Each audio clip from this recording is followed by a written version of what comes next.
And so in traditional golf, what goes up must come down. We've all heard that. And what I mean by that is when we set super early with our hands, our body wants to unset, right?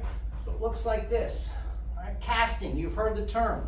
We set early and our hands want to throw it away. It's very hard for most golfers. The majority of golfers, I'm not talking about the elite golfers, I'm talking about you. People who are just everyday golfers. I'm talking about me before I created this swing. I was in the same boat. I was so frustrated. They set, they try to maintain it so hard and their body wants to throw those angles away that they've already created, okay? And when we do that, right, now we've wasted all of our energy early, we've lost our angles. A lot of times what will happen is when we do that, we will hit way behind the golf ball.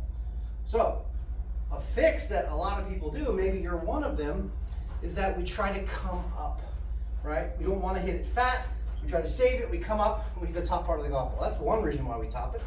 Another reason why is because once we get so wide early, our arms come in, so we go wide to narrow, and we almost can't reach the ball, and sometimes we whiff it.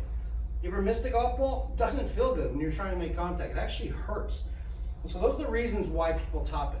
Maybe those sound familiar to you. Maybe you didn't know that's why you top it.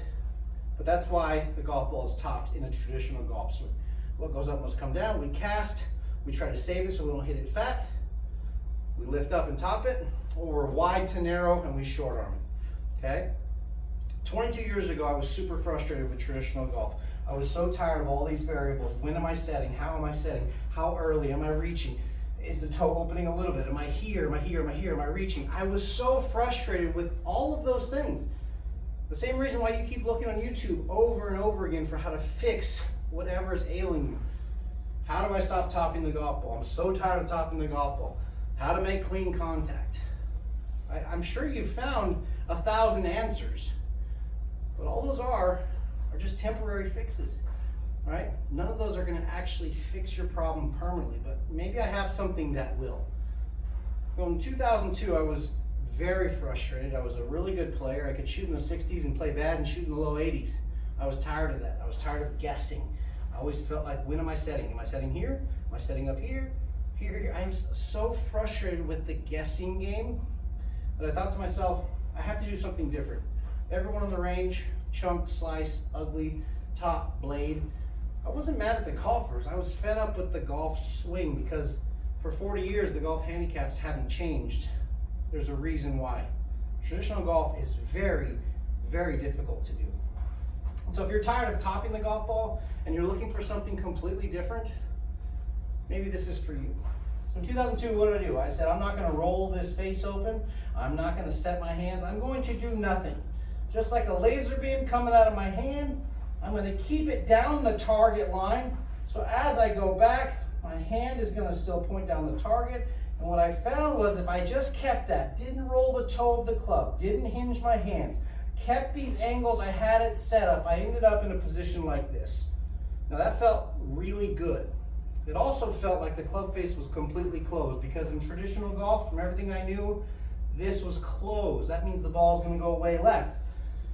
But what happened was when I changed directions, oh my gosh, the club face was completely square. I essentially had just taken my setup and moved it to here. So I did that for 6 weeks. Went to here, changed directions, and man, I gotta tell you, even doing tiny little swings like that, this is kind of the results I was seeing. 50% effort, not even trying, half swing with a 7-iron. That ball went 167 yards. My stock 7-iron is about 220. It used to be 260 when I was doing long driving and traveling and performing for celebrities. I'm just an old man now, so I live in the 215 to 220 range of my 7-iron. But I was hitting half swings like that, 170 yards, dead on a rope. So I said, this is gonna be for me. So for 6 weeks, all I did was step one. I mastered that, right? There was nobody around to teach me this. I was inventing something for myself. And so 6 weeks, I kept doing that. And what happened was it felt so good. I said, what if I just keep going all the way to the top?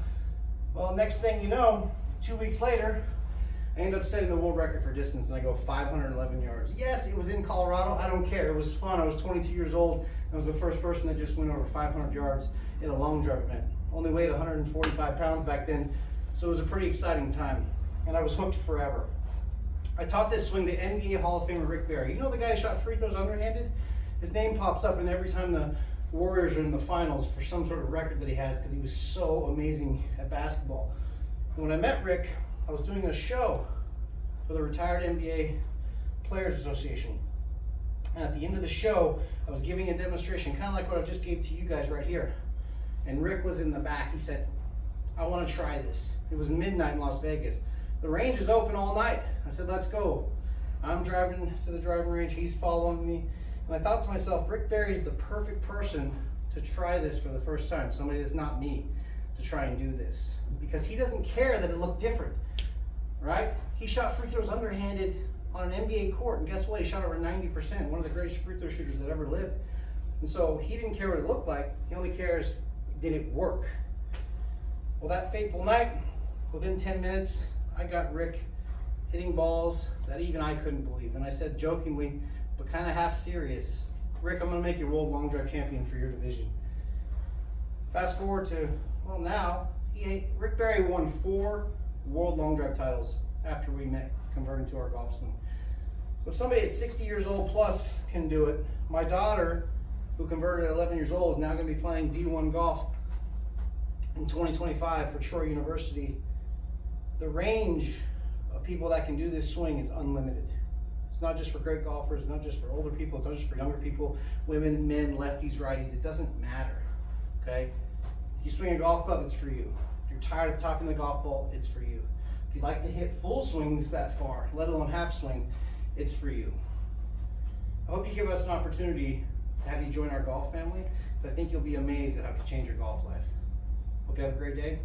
Thanks for your time.